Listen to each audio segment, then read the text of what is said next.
1000 ആലമും ഭരിക്കുന്നതും നിയന്ത്രിക്കുന്നതും മടവൂർ ശൈഖുന തന്നെയാണ്. ലോകത്തിന്റെ നിയന്ത്രണം അതാണ് തദ്ബീർ. അതാരുടെ കയ്യിലായിരുന്നു?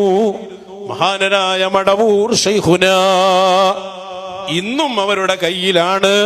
അവരുടെ ഖലീഫമാരിലൂടെ ശൈഖുന ഇന്നും അത് നിർവഹിച്ചു കൊണ്ടിരിക്കുകയാണ്.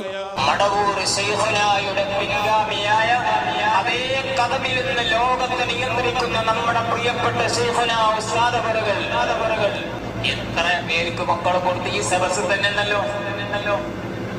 കാലങ്ങളായി മക്കളില്ലാതെ കണ്ണീരും കഷ്ടപ്പാടുമായി കഴിഞ്ഞ എത്ര ആളുകൾക്ക് ഒരു സിയാറത്ത് യാത്രയിൽ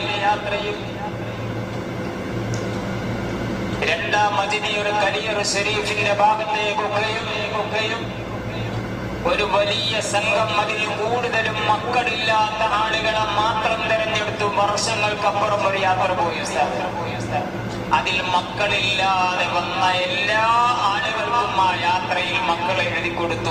കേട്ടോ, ആലിമുർ റബ്ബാനിയായ ഹാഫിൽ ഉസ്താദ് ഉണ്ടായത് കൊണ്ടാണോ എനിക്ക് മഴ കിട്ടണത്? ഇജ് നേരത്തിന് മുണങ്ങണില്ലേ? അത് കിട്ടണെന്തുകൊണ്ടാരോ? ബഹുമാനപ്പെട്ട കുത്തുബുല്ലാലം ശൈഖുന മടവൂരും ബഹുമാനപ്പെട്ട ആലിമുർ റബ്ബാനിയ ഹാഫിൽ ഉസ്താദ് ഈ ഭൂമിയിൽ ഉണ്ടായത് കൊണ്ടാണ് ഇജ് മനസ്സിലാക്കിക്കോ. എന്നാ കേട്ടോ, ആലിമുർ റബ്ബാനിയായ ഹാഫിൽ ഉസ്താദ് ഉണ്ടായത് കൊണ്ടാണോ എനിക്ക് മഴ കിട്ടണത്? ഇജ് നേരത്തിന് മുണങ്ങണില്ലേ? അത് കിട്ടണെന്തുകൊണ്ടാരോ? ബഹുമാനപ്പെട്ട കുത്തുബുല്ലാലം ശൈഖുന മടവൂരും ബഹുമാനപ്പെട്ട ആലിമുർ റബ്ബാനിയ ഹാഫിൽ ഉസ്താദ് ഈ ഭൂമിയിൽ ഉണ്ടായത് കൊണ്ടാണ് ഇജ് മനസ്സിലാക്കിക്കോ.